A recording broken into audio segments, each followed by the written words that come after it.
Olá, sejam bem-vindos a mais uma aula do conteúdo de História do nono ano. Meu nome é Rander, nós estamos na semana 3. Caro estudante, nessa semana vamos conhecer e reconhecer a relação entre o novo regime político brasileiro, a República, com os povos nativos do Brasil, os indígenas. Veremos como a República assistiu e construiu a imagem das nações indígenas, além de buscar a inserção dessas nações ao modelo republicano. Em 7 de setembro de 1910, foi criado um Sistema Nacional de Proteção aos Indígenas. Foi nomeado SPI, Serviço de Proteção aos Índios, sob tutela do Ministério da Agricultura e objetivando, em âmbito nacional, supervisar os assuntos indígenas. O Serviço de Proteção aos Índios, SPI, sofreu ressalvas dos governos estaduais. No momento de construção do federalismo nacional e ameaçados por uma centralização de poder na esfera federal, presidência, as lideranças estaduais viram o serviço, que tinha responsabilidades apenas com o governo federal, um instrumento de centralização política do poder. As lideranças governamentais que viam o serviço como uma ameaça política foram apoiadas por aqueles que viam o serviço como uma ameaça ao lucrativo comércio de terras indígenas e exploração de suas mãos de obra. Além das motivações políticas e comerciais, o serviço sofria oposição de religiosos.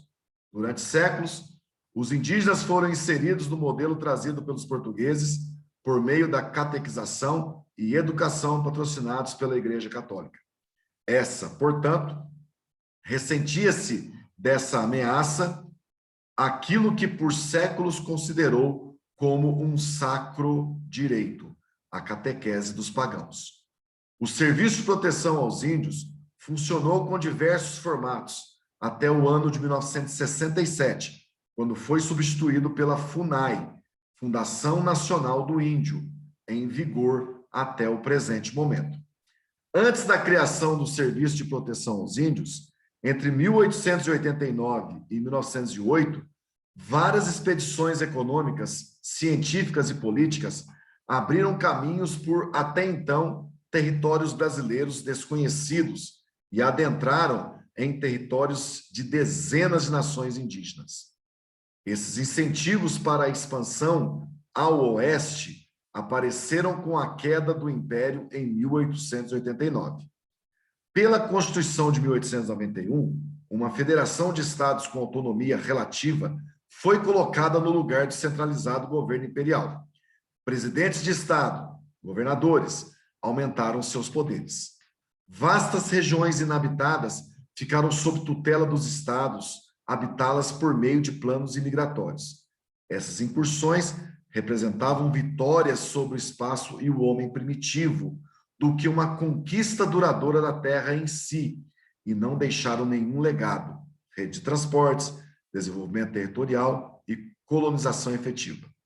Essa expansão está associada ao medo do novo regime em violações das fronteiras e perdas de territórios.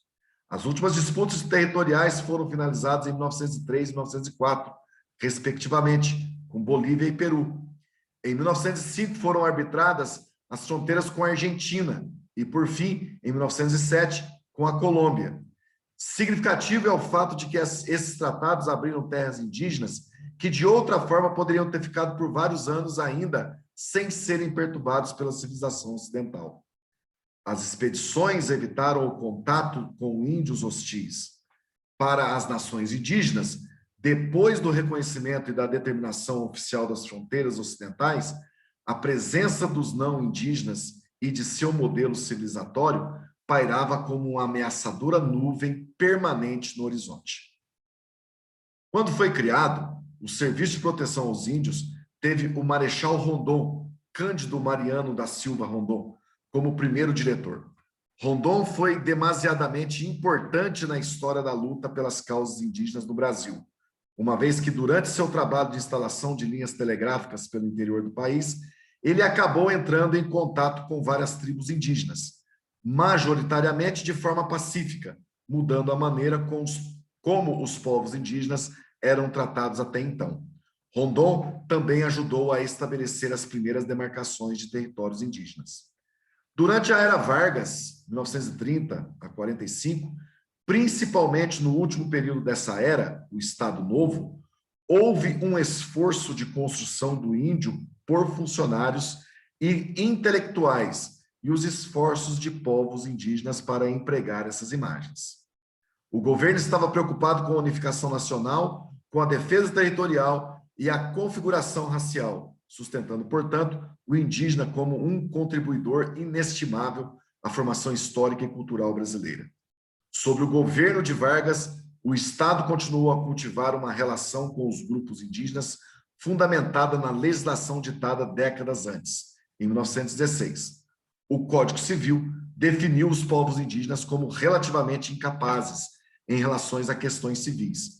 Em 1928, foram colocados sob o sistema de tutela federal administrado pelo SPI. Essa tutela é colocada por, em teoria, o índio ser despreparado ou não familiarizado com o sistema socioeconômico brasileiro de exploração. Quando o SPI defendia as comunidades indígenas, essas se beneficiavam e valorizavam a assistência governamental. O regime Vargas enobrecia os seus tutelados, nesse espírito de boa vontade, e os dotava de prestígio cultural para consagrá-los como os primeiros brasileiros. Vamos agora para as atividades, direto aqui para a número 1, a pergunta: quais eram os objetivos ao se criar o SPI em relação aos povos indígenas? Tinha como objetivo prestar assistência a todos os índios do território nacional, oferecendo um ensino informal e evitar conflitos entre as tribos. Número 2, qual juízo de valor, preconceito se expressa em relação aos índios nesse texto? Discriminação e expressão de violência. Número 3, qual o uso da imagem do indígena frente à Segunda Guerra Mundial e à participação brasileira? Sempre fiéis ao Brasil, os índios, mais uma vez, estavam provando seu patriotismo, contribuindo para os esforços de guerra através da produção agrícola e da borracha. Muito obrigado a todos pela participação e até a nossa próxima aula.